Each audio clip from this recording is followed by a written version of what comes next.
Global Degree College Peshawar introduces online classes for FSC students under the supervision of its founder, Engineer Muhammad Salim Khan. For more updates, please subscribe our channel.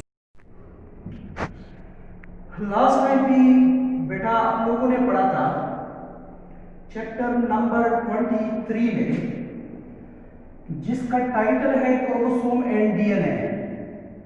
तो इसमें number 1 जो है आप लोगों ने chromosome पढ़ा था कि क्रोमोसोम क्या है, कहाँ पे मौजूद होता है, तादाद और शेप साइज वगैरह, और इनका फॉर्मेशन हमने पढ़ा था और इनकी क्लासिफिकेशंस।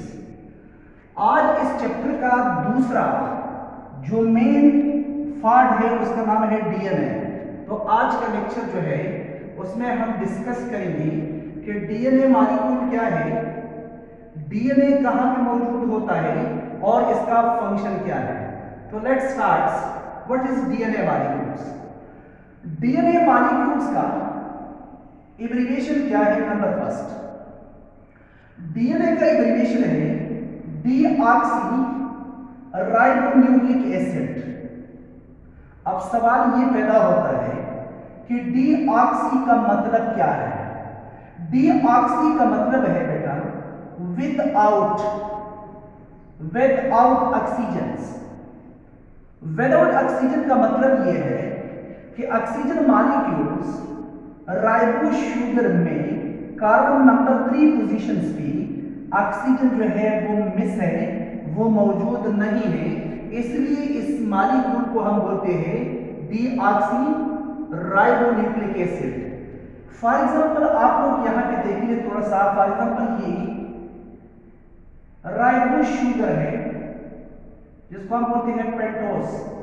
ये पेंटोस शुगर है, यहां पे ये कार्बन नंबर 3 है।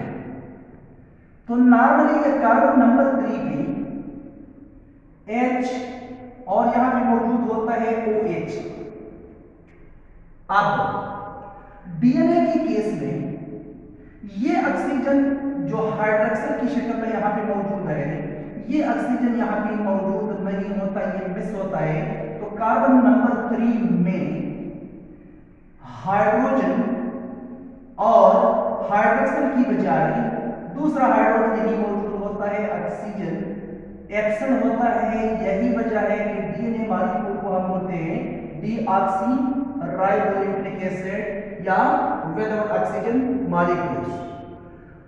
अब डीएनए का डेफिनेशन हम किस तरह करेंगे?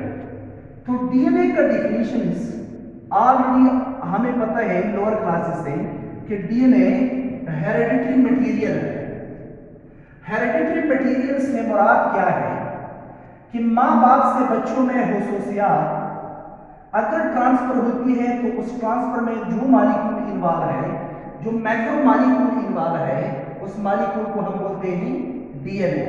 तो कहने का मतलब ये हुआ कि DNA is a hereditary molecules made of 2 long polypeptide chains.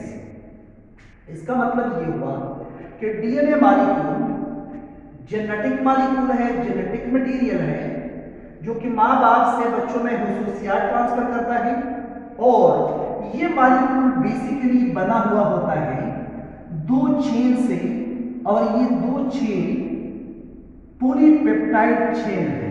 तो इसलिए हमने यहाँ पे लिखा है कि DNA is a hereditary molecule made of 2 long polypeptide chain. इसका मतलब ये हुआ कि फॉर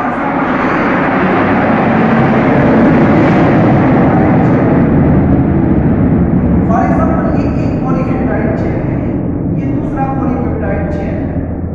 तो 2 पॉलीपेप्टाइड चेन से मिलकर बना हुआ है डीएनए।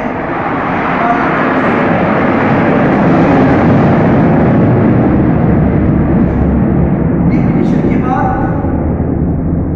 बारी आता है डिस्कवरी का, हिस्ट्री का, कि डीएनए सबसे पहला किसने डिस्कवर किया था। तो डिस्कवरी जिस साइंटिस्ट ने किया था उसका नाम था इमिल मिशेल, और जिस चीज में किया था वो था फर्स्ट सेल। तो कहने का मतलब ये हुआ कि इमिल मिशेल ने फर्स्ट सेल के अंदर फर्स्ट टाइम पे डीएनए को डिस्कवर किया। अब फर्स्ट सेल क्या है, तो first cell white blood cell होता है जो कि किल्ड होता है। अब ईमेल मिशन ने जब फर्स्ट टाइम की डीएनए को डिस्कवर किया तो इसको इन्होंने एक नाम दे दिया, वो नाम था न्यूक्लियन, क्योंकि ये न्यूक्लियस के अंदर था। डीएनए बाद में इसको बोला गया। ईमेल मिशन ने फर्स्ट सेल के अंदर फर्स्ट टाइम की डीएनए मॉलिक्यूल को डिस्कवर किया और डिस्कवरी के बाद इन्होंने इस मॉलिक्यूल को न्यूक्लियन का नाम दिया। न्यूक्लियन बाद में रिप्लेस हुआ डीएनए। अब सवाल ये पैदा होता है कि किसी सेल के अंदर, फॉर एग्जांपल ये सेल है तो ये सेल का न्यूक्लियस है, इस न्यूक्लियस के अंदर क्रोमोसोम है, इस क्रोमोसोम के अंदर डीएनए है। अगर हम डीएनए को आइसोलेट करना चाहें तो कैसे आइसोलेट करेंगे? इस सेल से अगर मैं डीएनए निकालना चाहूं तो किस तरह निकालूंगा? तो निकालने के लिए नॉर्मली हमने फर्स्ट ईयर में पढ़ा था, हमारे पास बायोलॉजिकल टेक्निक्स है और उस टेक्निक्स में नंबर 1 टेक्निक्स का नाम है सेंट्रीफ्यूगेशंस और दूसरा टेक्निक्स है उसको हम बोलते हैं इलेक्ट्रोफोरेसिस। तो इन दो टेक्निक्स पर सेंट्रीफ्यूगेशंस का रोल क्या होगा कि हम इन सेल को फ्रैक्शनेट करेंगे, इनको फीसिस में कन्वर्ट करेंगे। और इलेक्ट्रोफोरेसिस का फायदा ये होगा कि इन सेल के अंदर मुख्तलिफ चार्ज मॉलिक्यूल है, वो मॉलिक्यूल जो है वो साइज की बुनियाद पर इलेक्ट्रोफोरेसिस मशीन में इजीली हम सेपरेट कर सकेंगे। तो डीएनए पर चूंकि नेगेटिव चार्ज है तो वो इलेक्ट्रोफोरेसिस मशीन में जो एनोड होता है, जो कि पॉजिटिव इलेक्ट्रोड होता है, वहां पर ये जमा हो जाएगा और वहां से हम इनको आइसोलेट कर सकते हैं। तो कहने का मतलब ये हुआ कि किसी भी सेल के अंदर डीएनए की आइसोलेशन के लिए हम दो टेक्निक यूज करेंगे, एक सेंट्रीफ्यूगेशन है और दूसरा इलेक्ट्रोफोरेसिस है। आगे बेटा आप लोग देखिए शेप ऑफ द डीएनए के डीएनए का नॉर्मल शेप किस तरह होता है।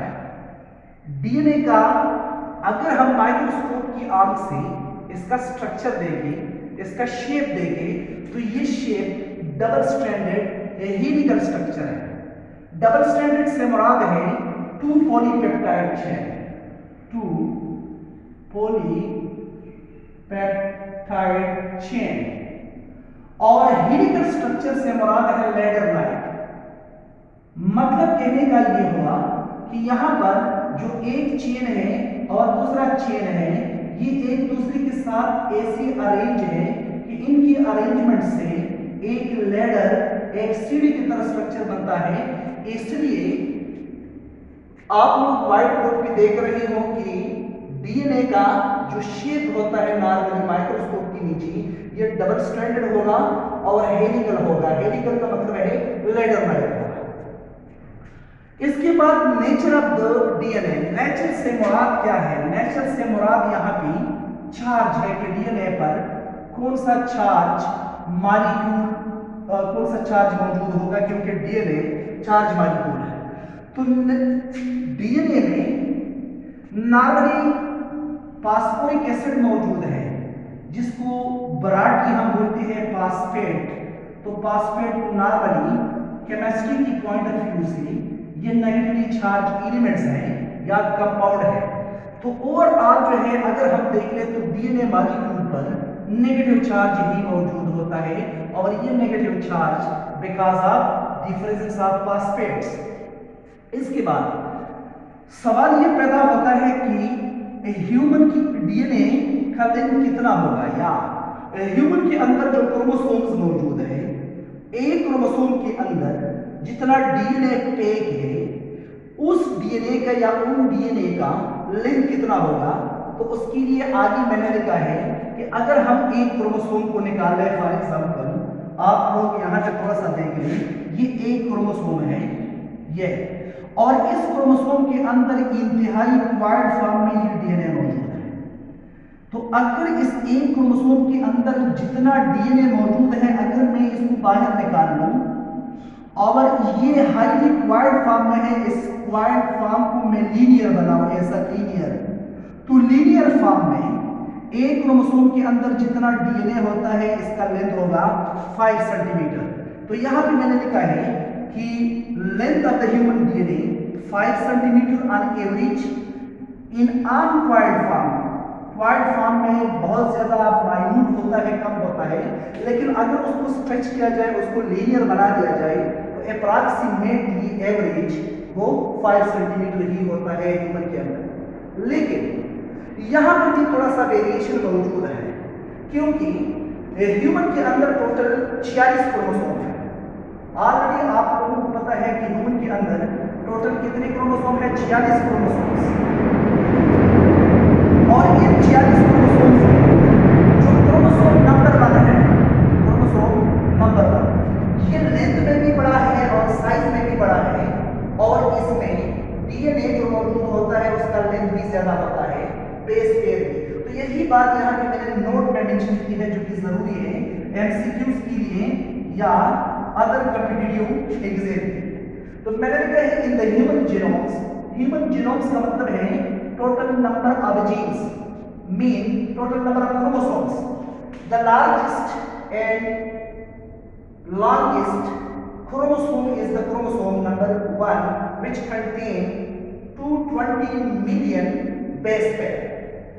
क्रोमोसोम नंबर 1 को अगर नंबर 1 कहा जाता है तो ये इनके साइज की वजह से, फिर सेकंड नंबर क्रोमोसोम नंबर 2 ये लेंथ में और साइज में लार्ज है, और सबसे जो शॉर्टेस्ट क्रोमोसोम है और स्मॉलेस्ट क्रोमोसोम है वो स्मॉलेस्ट क्रोमोसोम मेल के अंदर वाई क्रोमोसोम है, जो कि मेल को फीमेल से सेपरेट करता है। मेल और फीमेल का पहचान हम क्रोमोसोम पे करते हैं, आखिरी क्रोमोसोम जिसको हम बोलते हैं वाई। तो ये वाई क्रोमोसोम जो है ह्यूमन मेल के अंदर इन क्रोमोसोम का लेंथ काफी माइन्यूट है, स्मॉलेस्ट है, और इसमें जीन्स भी और बेस पेयर भी कम होते हैं। तो दो पॉइंट्स आप लोग यहाँ पे नोट करें। Chromosome number 1 is the longest, which contain long DNA molecule, while Y chromosome is the smallest or shortest, which consists small length DNA. इसके बाद बहुत सारे स्टूडेंट्स अक्सर ये पूछ लेता है कि डीएनए जो है उसका पीएच क्या होता है। तो बेटा पीएच वेरिएबल होता है, रेंज क्या होता है 5 से लेके 9 तक, 5 से लेके 9 तक फीच वैल्यू होगा मुख्तलिफ डीएनए का। अब डीएनए का यूनिट क्या है, डीएनए किस चीज से बना है, तो उसके लिए मैंने लिखा है कि डीएनए का यूनिट होता है न्यूक्लियोटाइड, और न्यूक्लियोटाइड की तादाद